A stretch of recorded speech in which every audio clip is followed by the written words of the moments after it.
Bem-vindos, caros amigos ouvintes, conhecidos e viventes deste magnífico mundo. Todos respiramos. O nosso sangue recolhe oxigênio dos pulmões. O coração bombeia o sangue que transporta oxigênio para todas as células do nosso corpo. Se este ritmo normal para, nós morremos. Ou então talvez não. E porquê que não? Neste mundo complexo da saúde, existem profissionais altamente treinados e especializados, ao qual damos o nome de profissionistas, que em determinadas circunstâncias podem suster a vida de uma pessoa enquanto o coração está sem bater e os pulmões sem ventilar. No seu dia-a-dia, o cardiopneumologista perfusionista trabalha com dispositivos biomédicos que suportam as funções vitais desempenhadas pelo coração e pulmões, mantendo o doente vivo durante qualquer situação médica, em que é necessário oferecer suporte ou substituir as funções cardiopulmonares ou circulatórias, sendo um membro essencial que atua em equipa, em especial na cirurgia cardíaca. Sendo a perfusão uma técnica extremamente complexa e de vital importância para o doente, são necessárias pessoas exímias que atuam de forma ativa e precisa. Para nos falar um pouco melhor sobre esta profissão, convidamos o cardiopneumologista perfusionista Bruno Claro. E quem é o Bruno? O Bruno fez os seus estudos na Universidade de Coimbra, tendo terminado o curso em 2005, altura em que integrou o Centro de Cirurgia Cardiotorácica de Coimbra, que à época era dirigido pelo famoso cirurgião cardíaco, professor Manuel Antunes. No entanto, a vontade de evoluir e obter outras experiências profissionais leva-no a mudar-se para Londres, onde passa primeiramente pelo King's College, em seguida pelo Royal Brompton, que é um dos centros britânicos de ECMO e cirurgia cardíaca pediátrica, e atualmente é líder de equipa no St. Bart's Hospital, comandando uma equipa de 24 profissionistas. Hospital este que é simplesmente o maior centro de cirurgia cardíaca da Europa. Para perceberem a fama deste local, foi para aqui que trouxeram o príncipe Philip, o marido da rainha Isabel II, que, para ser tratado uma enfermidade cardíaca, dizia a imprensa à época, alguns dias antes de falecer. Pelo meio, neste vasto percurso, ainda teve vontade e força para realizar algumas missões humanitárias, passando pela Palestina, mais concretamente pela faixa de Gaza, Índia e Moçambique, às quais experiências humanas e profissionais extraordinárias o acrescentaram. Olá, Bruno. Bem-vindo ao nosso mundo do circo a vapor. Muito prazer. O Bruno está-nos a falar diretamente de Inglaterra, portanto longe, na ilha britânica, que tem imensos portugueses também, não é? E és mais um português no mundo, e por isso, com muita honra, te tenho aqui. Bom, muito obrigado. Não disse nada de errado no teu percurso, pois não? Não, foi ótimo, eu estava à espera. Normalmente, sempre que falo com alguém, aliás, a primeira questão que tenho de explicar é o que é um perfusionista. E assim já fizeste essa parte e tu me fizeste tudo muito bem. Oh. Não, mas eu ia te perguntar, porque esta é uma primeira pergunta, que é, obviamente eu falei aqui de assim, uma coisa mais séria, mais técnica, Sim. mas diz-nos lá, troca lá por miúdos, o que é mesmo isto de ser um perfusionista? O que é, qual é a tua, o que é que tu fazes, no fundo? O que é que eu faço? O que é que eu faço? Pois, um perfusionista, o trabalho, digamos, mais de rotina é estar em cirurgias cardíacas. Pois, obviamente, bastando imaginar como é que seria possível fazer uma operação ao coração em que o coração tivesse a bater, onde é preciso abrir o coração para reparar alguma válvula, ou seja, o que for, com o coração a funcionar ao mesmo tempo. Ou, melhor exemplo, ainda é de imaginar como é que se consegue fazer um transplante de coração e tirar um coração a uma pessoa e pôr outro, e como é que a pessoa se mantém viva durante essa altura. E então, tentando ser explicando o mais basicamente possível, ao coração são ligados uns tubos e então todo o sangue da pessoa, em vez de continuar para dentro do coração, é todo desviado para uma máquina de circulação extracorporal. Esta máquina é um conjunto de tubos, no fundo somos um canalizador médico, digamos assim, e através desses tubos bombeamos o sangue, ou seja, substituindo a função do coração, e artificialmente oxigenamos o sangue e arrefecemos também os doentes a uma certa temperatura para oferecer alguma proteção, principalmente a nível neurológico, e depois dessas trocas gasosas feitas, então desviamos novamente o sangue todo de volta ao doente, já para a aorta, para o vaso principal que leva sangue para o corpo todo, e administramos uma substância chamada cardioplegia diretamente no coração, para que o coração então pare e fique em repouso e protegido, uma substância administrada bastante fria e com nutrientes para que o coração pare e fique então o doente em paragem durante a operação. E desta forma mantemos as funções vitais do doente enquanto a cirurgia decorre. Então põe a vida em suspenso, literalmente.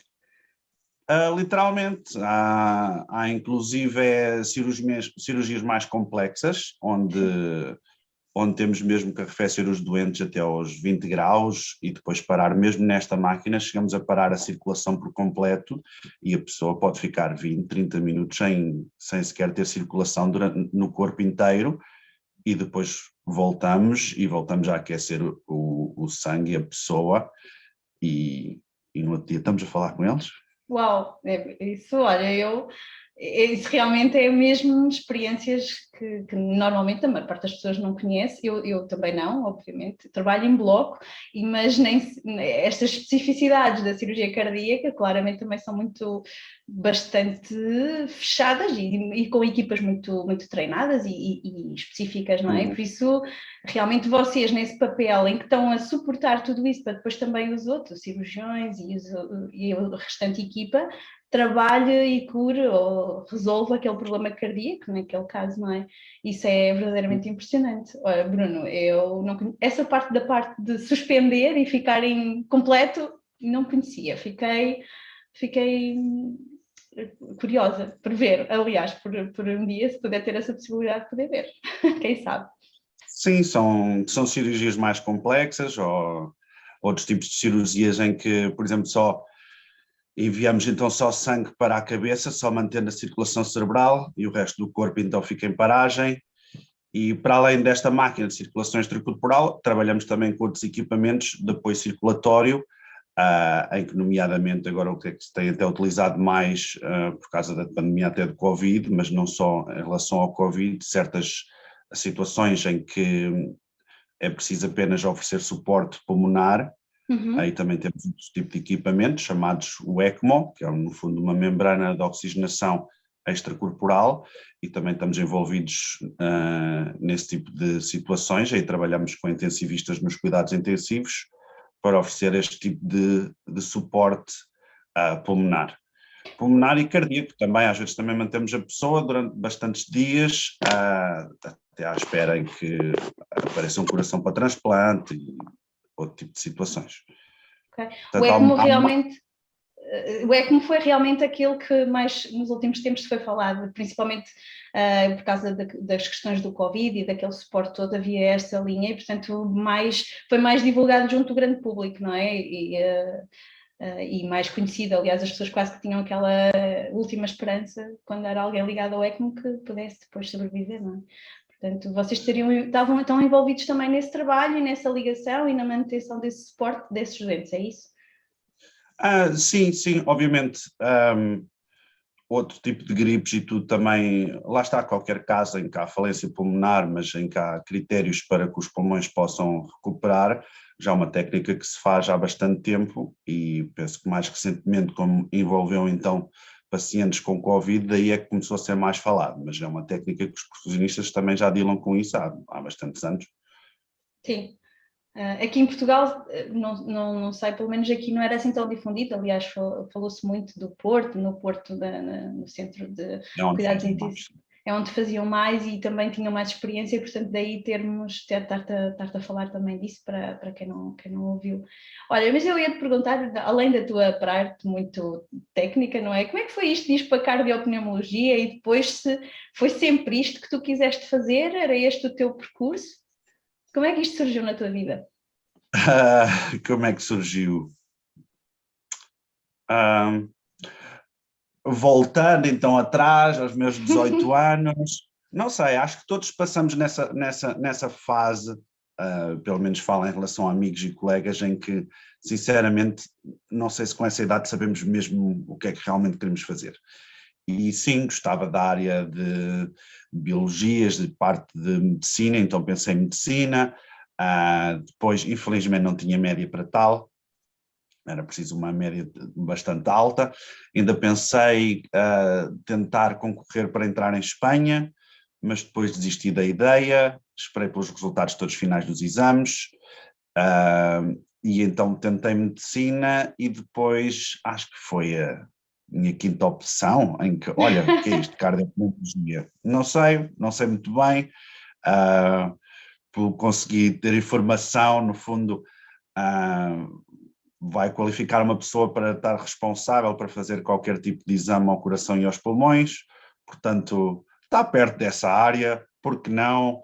E então deixa-me cá pôr cardiopneumologia, e de um momento para o outro estava a estudar cardiopneumologia em Coimbra, e gostei do curso, e depois das várias saídas profissionais, quando podemos ir para a programação de pacemakers, eletrocardiogramas, cardiogramas, funções respiratórias, uma diversidade imensa de opções, e a profusão dessas áreas todas foi a que me criou mais apetência, digamos assim. É difícil entrar depois na área de perfusão em Portugal, porque devido ao número de centros de cirurgia cardíaca que temos, somos só cerca de 40 profissionais no país. E digamos que acho que foi uma questão de timing, quando fiz o meu estágio em Coimbra, na altura também saíram alguns elementos, e gostaram da minha participação no estágio, e daí então fiz um estágio não remunerado, e assim continuei, acabou por acontecer. Claro, e depois chegaste E cá estamos. e vieste até, passaste pela equipa do professor Manuel Antunes. Aliás, ele revolucionou um pouco a visão da cardiologia em Portugal, não é? E a forma também. E como é que foi trabalhar com ele? Porque ele é uma pessoa bastante sonante, não é? No mundo da cardiologia. E o que é que tu tiraste de melhor daqueles teus anos nessas equipas e com essas pessoas? O que é que levaste para até hoje? O que é que eu ganhei? Sim. Uma estaleca brutal, porque um serviço super exigente. A professor Manuel Antunes é uma pessoa de dedicação total e, no fundo, exige a mesma participação aos seus funcionários. E então deu-me uma capacidade de adaptação enorme em relação a inúmeras situações. É um centro bastante dinâmico, bastante ocupado, com cirurgia não só de adultos, mas também de pediatria, de transplantes cardíacos. Já na altura também fazíamos ECMO, portanto logo daí tive ligação a todas as áreas, no fundo, que o perfusionista podia estar envolvido. E a maneira de funcionar do serviço, sim, ofereceu muita estaleca profissional que se refletiu na minha atividade futura. Digamos que depois de estar lá e trabalhar, também foi outra realidade diferente aqui em Londres, mas obviamente, no fundo, tive que aprender a acalmar aqui depois. Ou seja, tu aqui tinhas um ritmo mais elevado ainda do que o que tens aí? Aí tinha um ritmo completamente maluco, sim. Trabalhar em Portugal era de loucos, basicamente, é isso que estás a dizer. Não era, atenção, porque fazia-se as coisas com contra-rentabilidade, principalmente no seu serviço. Mas não, dessa maneira conseguia-se também muitas vezes acabar de trabalhar relativamente cedo e ter tempo para fazer outras coisas. O motivo maior, o qual me puxou para vir para Londres, foi mais a estagnação profissional da profissão, em que, não havendo progressão de carreira, no fundo foi chegar a um ponto em que me questionei, depois de trabalhar 6 anos, bem, se eu daqui para a frente não fizer nada, daqui a anos vou estar no mesmo sítio a fazer as mesmas coisas, e gostava de ter a experiência também de trabalhar no estrangeiro. Obviamente, na altura, a situação seria mais confortável seria até conseguir talvez uma espécie de licença e vir e ver o que é que acontece e eventualmente voltar, mas não havia essa possibilidade e pouco tempo depois de estar cá também gostei, profissionalmente fez muito bem e cá estou. Quais foram as grandes diferenças que encontraste aí relativamente aqui a Portugal em termos de trabalho, em termos de vida também, não é? Mas em termos de trabalho principalmente? Em termos de trabalho, eu acho que parte de personalidade, porque lá está, há outras coisas muito boas em Portugal. Obviamente estou perto dos amigos, da família, o clima, mas no fundo passamos tanto tempo no nosso trabalho que o sentir valorização profissional conta bastante.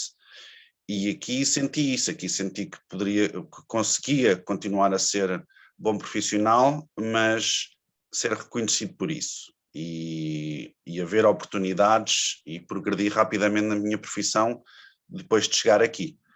Uhum. E foi basicamente essa a grande diferença. Inicialmente trabalhaste mais na cirurgia pediátrica, não foi? Ou foi uma vontade, era uma vontade ou foi porque é que quiseste ir mais para a pediatria? Porque gosto de desafios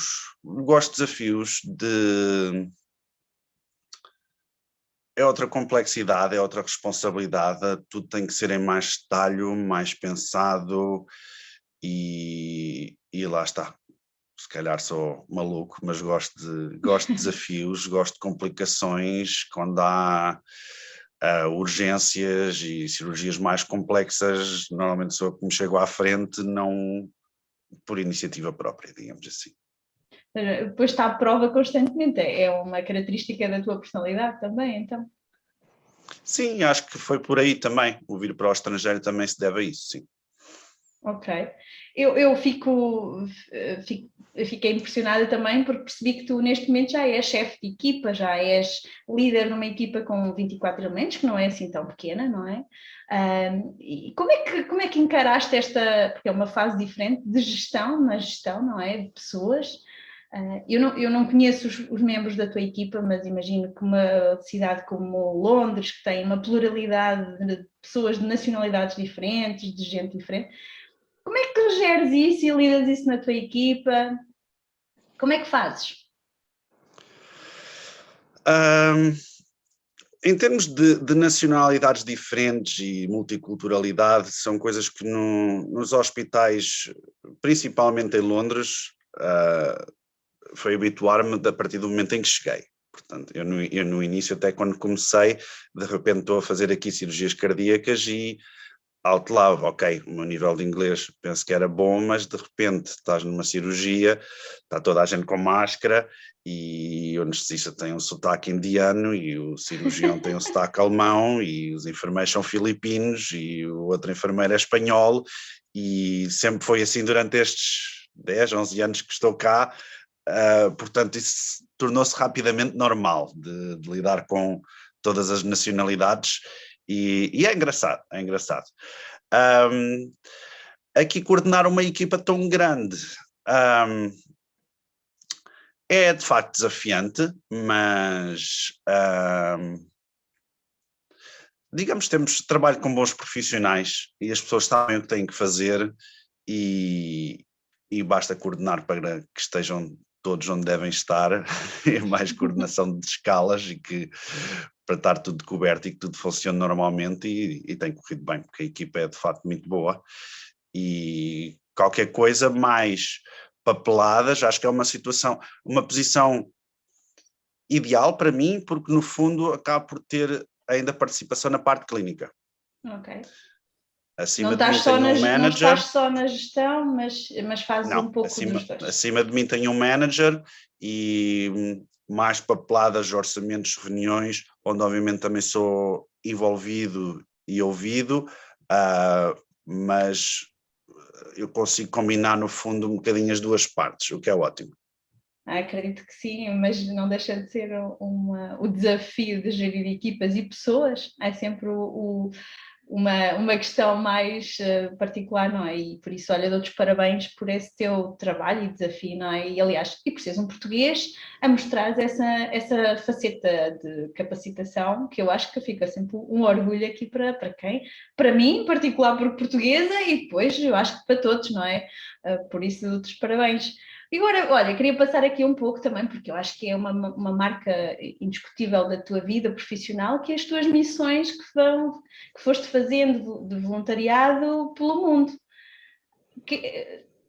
Como é que isso te apareceu também na tua vida? Porque podias não te dedicar a isso? Como é que é? Podia não me dedicar a isso, é verdade. Enquanto em Coimbra, já havia a participação numa chamada Cadeia da Esperança, uma cadeia internacional que envolve cirurgiões e equipas cardíacas de Inglaterra, França, Portugal, e a equipa em Portugal todos os anos fazia missão humanitária em Moçambique. Durante a minha participação em Coimbra nunca tive a oportunidade de ir e gostava de ter participado.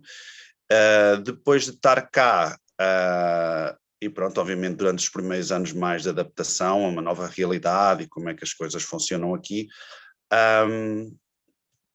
basicamente dei por mim enviar o meu currículo para certas instituições humanitárias, a oferecer a minha disponibilidade para participar em cirurgias cardíacas se necessário, e quando mudei para o Royal Brompton, aí efetivamente comecei a trabalhar com cirurgiões, outros perfusionistas, anestesistas que faziam parte já destas missões. E aí estar mais envolvido na cirurgia pediátrica, um dia um cirurgião se vira para mim, olha, queres ir à faixa de Gaza, vou lá a uma missão humanitária, preciso de um perfusionista. Ok, vamos lá. Não pudeste dizer que aí não, não é? Acabas por dizer que não, mas dá que pensar. Para o meio da faixa de Gaza, com os conflitos todos que sabemos, não é? Claro. Um bocado. Tem que se olhar sempre para as coisas como, atenção, há crianças pelo mundo fora que precisam de cirurgia cardíaca, não tem outra opção a menos que sejam estas missões humanitárias, Claro. E uma pessoa tem que se pôr à parte de conflitos económicos e políticos e que possam estar a acontecer na área, porque senão tornaria difícil a mentalidade de fazer estas missões. E o que é que encontraste na faixa de Gaza? Porque a Palestina, não é? E Israel têm sempre este conflito latente e continuam sempre ainda a dar muito que falar. Aliás, ainda há pouco tempo tivemos assim também vimos a guerra que eles tiveram e que voltaram a entrar em conflito direto bélico, portanto, e há muita gente a sofrer por isso. Como é que foi a tua vivência lá? Eu tenho alguma curiosidade em saber o que é que aquela faixa de terra... como é que é lá viver? Como é que são as pessoas de lá?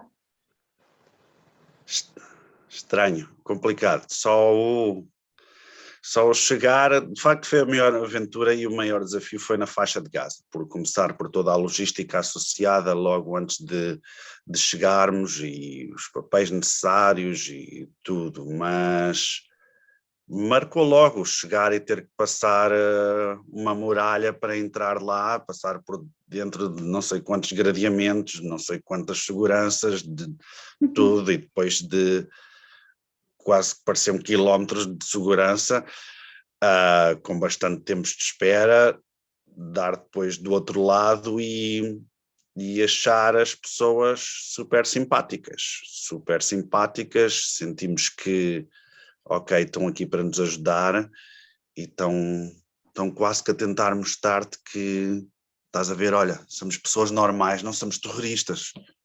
Okay. Mas depois quando começo a tentar falar mais sobre a situação, uma pessoa também se quer abstrair disso, porque não estás aqui a tomar lados, um bocado tipo, não quer saber, não entro por aí, mas estão-te, no fundo, como estão a receber pessoas estrangeiras, estão a tentar mostrar que somos pessoas normais como os outros e não de acusar, mas uma pessoa percebe-se da realidade tão difícil que é viver num pedaço de terra rodeado de uma muralha e penso que disseram que tinham 3 km ou 5 km de mar e depois eram rodeados também de barcos, portanto, no fundo, só como estar a viver numa grande prisão ao ar livre. onde estão completamente dependentes dos seus vizinhos para deixar entrar o que seja ou o que não seja. Como no nosso caso tivemos que ter uma autorização especial para que nos deixassem entrar. A missão humanitária em si gostei muito porque também eu ia lá equipas da Suíça e Itália, e o maior objetivo das missões não é ir e fazer algum trabalho e vir embora, mas formar os profissionais que estão lá e que vão continuar a estar lá. E aí foram bastante interessados àquilo que ensinávamos e consegui ensinar bastante, e cheguei depois a ter até cirurgias em que deixei o perfusionista que estava lá em aprendizagem a fazer certos casos em que eu só o orientava, digamos assim, de modo que quando formos embora continuem a conseguir fazer algo por si, porque senão o facto de ir e fazer-se 10 cirurgias e vir embora acaba por depois não ter um impacto a longo termo. Depois, em relação a questões políticas na faixa de Gaza e tudo, estranho, chegámos a ser convidados para ir jantar com o ministro da Saúde do Hamas, que é considerado internacionalmente um grupo terrorista. Claro. E aí tivemos bastantes membros da equipa por simplesmente a recusar, para estar à parte de qualquer questões. Claro. Ao mesmo tempo lá são as pessoas a tentar mostrar que, às vezes, não conseguimos fazer nada, então só por despeito é que tentámos fazer alguma pressão em votar num grupo político, chamamos o que quisermos, que conseguisse fazer mais alguma força perante Israel para termos algumas condições, e o mundo fecha-nos os olhos e essas coisas todas, e pronto, e é o que ouvimos cá fora, e sai-se do meio deste cenário todo. Depois ainda passei mais uns dias em Israel, e no fundo uma pessoa sai do meio deste cenário todo e olha de fora e diz: como é que isto se resolviam aqui as coisas? E tipo, não sei, sinceramente. Lá está, os muito pequeninos, fiz o meu trabalho, ajudei quem pude e pronto, e vamos embora. Passados uns meses estavam outra vez bombardeamentos lá, e uma pessoa assim pensa: olha, se eu estivesse lá nesta altura. Claro, mas mesmo assim foste, e isso é bastante louvável, partilhar um pouco do teu conhecimento, capacitar pessoas, no fundo, e dar-lhes ferramentas para poderem também, dentro da sua realidade, poderem cuidar dos seus dentro das possibilidades, não é? E por isso também eu acho que é bastante interessante essa tua partilha. Aliás, também foste até à Índia e a Moçambique. As realidades são completamente diferentes. E na Índia, o que é que encontraste? Na Índia, das 3 missões foi se calhar a menos interessante, porque na Índia aceitei a participação de outro cirurgião que conhecia cá, mas é mais estranho no sentido em que tem pessoas perfeitamente capazes de fazer este tipo de cirurgia. E estamos nós num hospital que funciona só com apoio de instituições de caridade, onde nem havia unidades de sangue disponíveis, com muita carência de muitas coisas, com, até diria que, piores condições do que o Hospital de Gaza, sinceramente, e sabendo que, se for preciso, do outro lado da rua há um hospital privado com maçanetas quase que em ouro, onde se faz tudo. Portanto, aqui a situação é diferente nesta parte económica, e quem tem acesso a tudo e tem cirurgiões brilhantes e equipas brilhantes, e quem não tem direito a nada. São as discrepâncias sociais da Índia, não é? São as discrepâncias, mas depois uma pessoa... Isto são tudo missões não pagas, em que estou a usar do meu tempo de férias, obviamente, portanto...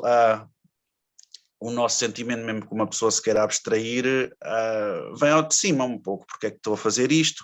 Porque, no fundo, neste hospital, os próprios trabalhadores que estavam lá, quando nós chegámos para fazer as cirurgias cardíacas, ok, ótimo, agora está aqui uma equipa de Inglaterra, foram de férias, não sei, por simplesmente desapareceram, ou seja, não houve, no fundo, como tinha explicado na faixa de Gaza e em Moçambique igual, como uma estratégia para evoluir em relação ao serviço. E não, aí foi chegar, tomar conta, fazer 10 cirurgias e vir embora. E tudo bem, ajudamos 10 crianças, mas o impacto futuro é muito menor, não é? É muito menor, obviamente. E lá está, é estranho porque tem profissionais completamente capazes de o fazer, não é? Sim, e fica sempre aquele sentimento agridoce que é que de género, eu poderia, isto valia muito mais se fosse de outra forma, não é? Do que se fosse só assim, eu vim cá fazer um trabalho, uma coisa assim, não é? Sim, é um bocadinho o que é que eu vim aqui fazer, sim, porque eu percebo, eu entendo o sentimento que é isso. É um bocadinho isso. Olha, mas eu percebo que estas questões das missões também são resultado, no fundo, de tu trabalhares muito bem em equipa e trabalhares com pessoas que revalorizam e que respeitam o teu trabalho e que te convidam para também estares com essas equipas. É difícil trabalhar em cirurgia cardíaca em equipa, porque há sempre este mito de que os cirurgiões cardíacos são assim... Tem uma pressão enorme, é uma cirurgia complexa, há sempre ali um risco enorme de que muita coisa corra mal e, portanto, há alguma pressão intrabloco entre cirurgia. É difícil? Como é que é isso? Lidar com pessoas diferentes, com este peso?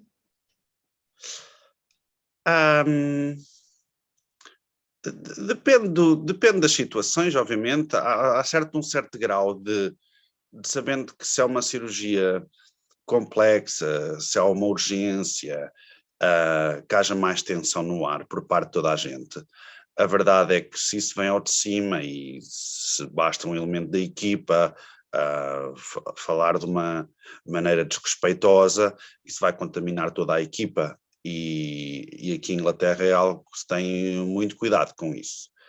Portanto, mesmo havendo muita tensão no ar, não se pode agora tratar alguém da maneira que apetecer ou gritar ou assim, só porque a situação era muito estressante e pronto. Não se chega a haver nunca falta de respeito entre os profissionais. Agora, sentir que há uma certa tensão e cirurgias que são mais complexas e coisa, também há um certo grau de entendimento que, ok, que há aqui mais tensão no ar e isso é normal que as pessoas não estejam, não é, alegres e contentes, claro, que se fale às vezes de outra maneira ou que seja, mas aqui em Inglaterra é algo que não acontece. Não acontece porque... Não, porque já houve muitos casos, felizmente os tempos mudaram, de cirurgião sim, era o senhor e fazia o que lhe apetecesse e tratasse as pessoas como apetecesse, e de haver casos em que chamaram a atenção e eventualmente foram despedidos por não ser amistosos com a equipa. Isso é interessante ver que agora hoje em dia existe também este foco muito mais nas equipas, no trabalho de equipa e até na própria forma de comunicação entre elas, não é? E portanto é bom saber que aí também têm esse cuidado e que mantêm essas linhas orientadoras que eu acho que também fazem todo o sentido, não é? Bruno, eu ia-te fazer assim uma última questão, que é o que é que tu tens mais pena de deixar de Portugal? Porque quem está fora sente sempre aquela saudade de Portugal, não é? E tu, como é que estás aí? Pensas em regressar ao nosso pequeno retângulo? E eu também, obviamente que sinto saudades, já são muitos anos, já acho que não tento pensar, daqui a uns anos ainda estou aqui ou não, e estou mais numa de deixar a vida correr, e importa é estarmos bem no presente e sem estar sempre, às vezes, sem pensar tanto em planos futuros. Voltar para Portugal para trabalhar como perfusionista, depois de todo o desenvolvimento profissional que tive aqui, acho difícil, sinceramente. Claro. Acho difícil. Depois lá está, foi o que falámos, acabamos por passar tanto tempo das nossas vidas no trabalho que queremos já sentir-nos bem profissionalmente e onde estamos a trabalhar, e isso conta muito. e obviamente abdico de outras coisas, mas facilmente também aqui com a flexibilidade horária que há, é muito fácil ter dias livres, e agora o tempo de Covid veio impossibilitar isso, mas é muito fácil ir a Portugal quando bem me apetecer. Claro, O e voo são mantens. 2 horas e meia e no instantinho dá para dizer ok, vou aí, já venho. Amanhã meto-me no avião e vou aí, dou um salto e venho. E costumava fazer isso com mais regularidade. Agora lá está, a vida decorre, tenho família, a parte toda do Covid também impossibilitou mais isso. Sim, há outras condicionantes que tem que se olhar, mas não sei.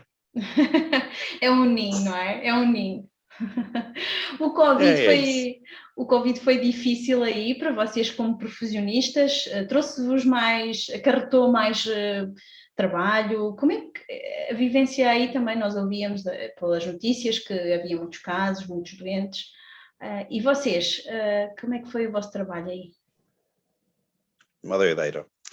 Nós aqui, basicamente, o Barts tentou ser um hospital para ser livre de Covid, Uhum. e por tudo o que fosse cirurgias cardíacas em situações de urgência e dissecções da aorta de outros hospitais de Londres, seria tudo enviado para o Barts.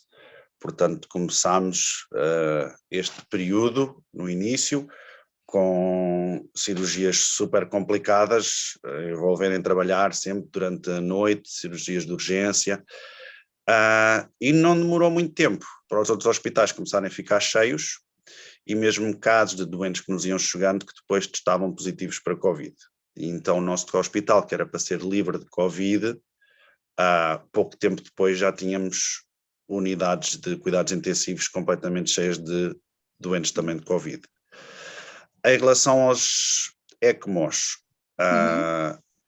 no Reino Unido há centros de especialistas da parte respiratória, como era o caso do Brompton, onde aí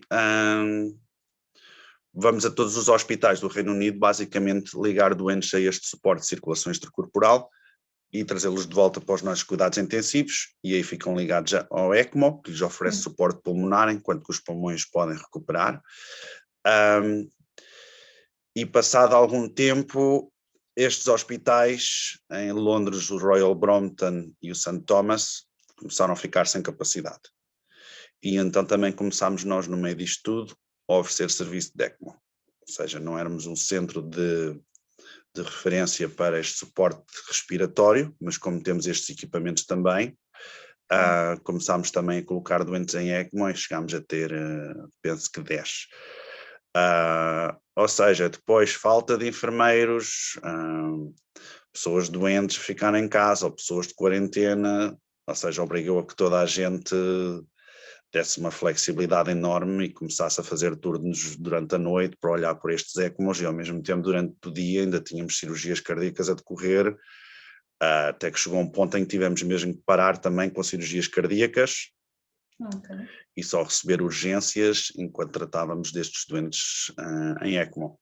Foi um período complicado, porque quase que se ia para o trabalho todos os dias e nem sabia quem é que ia estar.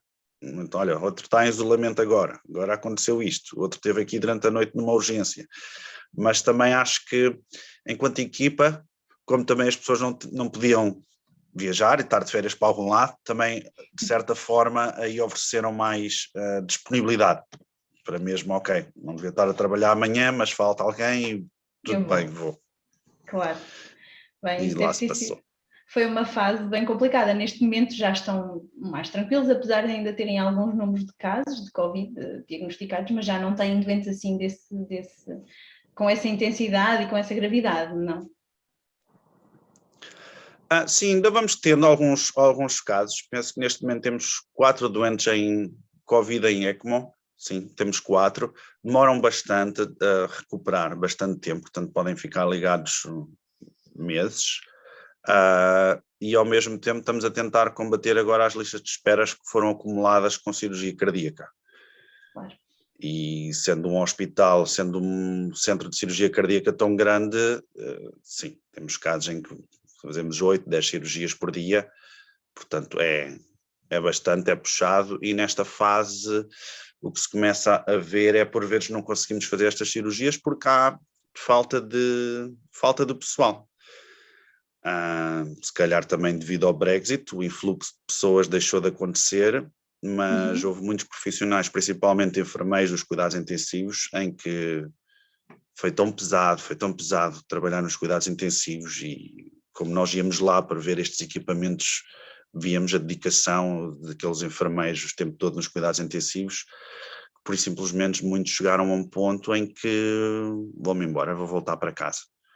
Muitos enfermeiros espanhóis, portugueses, italianos, franceses, em que estar em Londres, pagar uma renda tão elevada numa cidade como Londres, que no fundo tudo o que tem para oferecer em termos de espetáculos, de coisas a acontecer, tudo o que Londres oferece, de repente não. Oferece os parques, tudo muito bonito, mas no fundo a quantidade de trabalho e o stress emocional foi tão grande das pessoas por e simplesmente se começarem a equacionar o que é que eu estou aqui a fazer. Isso. E voltarem aos seus países e não regressarem. Portanto, neste momento fala-se mais de falta de motoristas para entregar combustível, mas dentro dos hospitais há uma falta enorme de profissionais de saúde em todas as áreas. Realmente a exaustão levou a que a maior parte das pessoas... Eu achava que o Brexit podia ter condicionado isso, mas se calhar não foi só isso. Foi mais por causa da pandemia. Achas isso? Achas também isso, que foi mais pela pandemia do que pelo Brexit?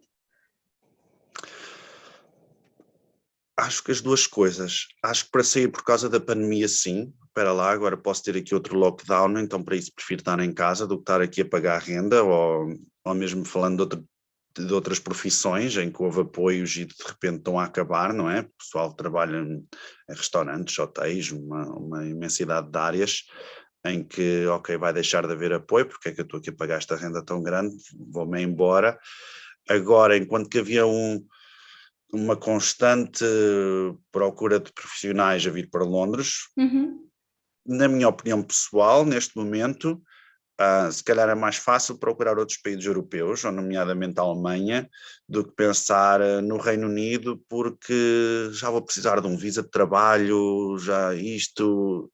Acho que de certa forma, apesar de com trabalho as coisas funcionarem bem e quererem que os profissionais venham, acho que sim, acho que o Brexit levou alguma relutância em ser o país preferencial, digamos assim. Okay. Tu sentiste que o Brexit na tua vida mudou muitas coisas, ou nem por isso? Nada. Nada, ok. Então, de certo modo, para quem está aí, manteve-se mais ou menos tudo dentro do normal. É só mais para quem quer ficar ou ir nesse sentido, é isso? Sim, daqui não senti diferença nenhuma, digamos assim, não. No aeroporto agora pedem o passaporte, se calhar ao chegares, um bocadinho mais chato talvez, mas fora isso, não. Ok. Podia ser, porque às vezes temos a ideia, o Brexit é assim um bicho-papão, uma coisa assim, afinal, pronto, trouxe algumas mudanças mais burocráticas, mas em termos do dia-a-dia, para quem está lá, ou quem já estava, não mudou assim tanto. Não, eu acho que pode haver um certo sentimento nas pessoas de pensar, bem, não nos querem cá agora, de certa forma, não é, votaram isto, mas lá está, eu acho que a realidade de Londres também é muito diferente do resto do Reino Unido. Okay. Em Londres é maioritariamente população estrangeira, os resultados da votação foram completamente também diferentes em Londres e continua-se a sentir isso. O que eu te estava a dizer, que se eu chego ao hospital e se não houvesse aqui europeus ou pessoas do mundo inteiro, por simplesmente as coisas nem podiam funcionar. Claro, isso é um desafio interessante de profissional, não é? Eu acho que isso é muito giro. E de conhecer também pessoas de todo o mundo, porque trazem uma cultura, também uma forma de ser também particular, não é? Nós como portugueses temos uma forma de estar, os ingleses também diferente, e isso é de veras interessante na minha perspectiva. Olha, eu acho giro ver-te aí, e gosto imenso de saber que tenha um português que é profissionista, que é uma área tão específica do nosso mundo da saúde e que está brilhantemente a ser bastante reconhecido aí. Bruno, por fim, eu não vamos terminar, eu tenho sempre uma pequena rúbrica que faço, que chamo À Descoberta, e no fundo é para que tu possas apenas responder umas questões rápidas, sem pensares muito, sobre um pequeno tema. Portanto, é uma brincadeira que eu costumo fazer aqui para fecharmos a nossa pequena conversa e a nossa brincadeira de partilha de informação. Portanto, eu vou fazendo as perguntas, tu respondes e vamos por aí, está bem? Ok. Então, verão ou inverno? Verão, sempre. Praia ou piscina? Praia. Dia ou noite? Dia. Comida com ou sem picante? Com um bocadinho de picante. A coisa que menos gostas? Acordar cedo. É bem verdade, eu também. O que te tira do sério?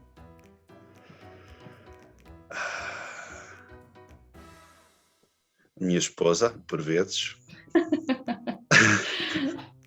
Ok. Ser feliz ou ter razão? Ser feliz. Verdade ou consequência? Verdade. Viajar sozinho ou acompanhado? Acompanhado. E agora, por último, tornar visível é tornar igual? Não. Obrigada, Bruno. Estas eram as minhas questões desta minha rubrica à descoberta. Espero que tenhas gostado desta brincadeira.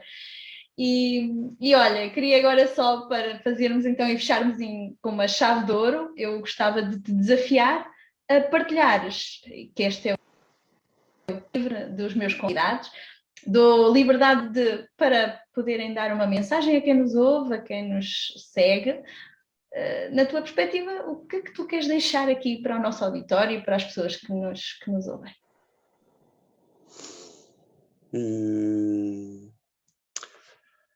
Não sei, olha, acho que agora estamos numa fase, não puxar outra vez pelo tema, o pessoal até está farto um bocado de ouvir falar de Covid e tudo, mas acho que agora estamos numa fase em que cá houve boa aderência à vacinação, em Portugal também. Vamos agora levar então mais uma dose para passarmos com isto sem grandes sequelas, mas acho que agora, pelo menos o que eu sinto nas pessoas em geral, parece que estamos pós-Covid, aqui já nem se usa máscaras em muito lado, mas não parecemos os mesmos, ou ainda há uma certa, não sei, acho que os níveis de ansiedade e depressão também subiram tantos e às vezes as pessoas têm dificuldade de falar sobre isso, no fundo como sendo mostrar algum sinal de fraqueza, e a minha mensagem era só, não, passamos tudo, em menor ou maior grau afetou toda a gente e se não estivermos bem é importante falar com amigos, com família e saber ouvir, e também acho que estamos numa fase em que é importante começar a levantar os ânimos e a puxar-nos uns aos outros para cima. Essa é a minha mensagem. Muito bem, tratar da nossa saúde mental também é muito importante. Obrigada pela tua mensagem e realmente é fundamental cuidarmos bem de nós, não só do físico, mas também da mente. Bruno, foi um gosto ter-te aqui comigo no Circo a Vapor. É sempre bom ter esta partilha de outras formas de ver a saúde e de verem e de partilha da sua profissão e da sua arte dentro dos cuidados de saúde. E, portanto, eu agradeço-te imenso. Não posso dizer que foi uma honra ter-te aqui. Portanto, desejo-te que o teu trabalho continue a ser bastante reconhecido, que é para um dia podermos ouvir falar imenso sobre os profissionistas e possamos conhecê-los muito mais, porque apesar de serem poucos, terem esta abrangência e serem muito mais conhecidos no meio da saúde também e do grande público. Obrigado, foi um prazer. Obrigada eu. Olha, vou só terminar então. Este é o podcast do Circo a Vapor, o podcast de conversas soltas da saúde. Não se esqueçam de irem até ao YouTube, ao Facebook, ao Instagram, fazerem partilhas, ouvirem as nossas conversas, saberem as novidades todas em primeira mão, porque só assim somos muitos a falar de nós e podemos chegar a todos. Obrigada a todos, um beijinho, até breve.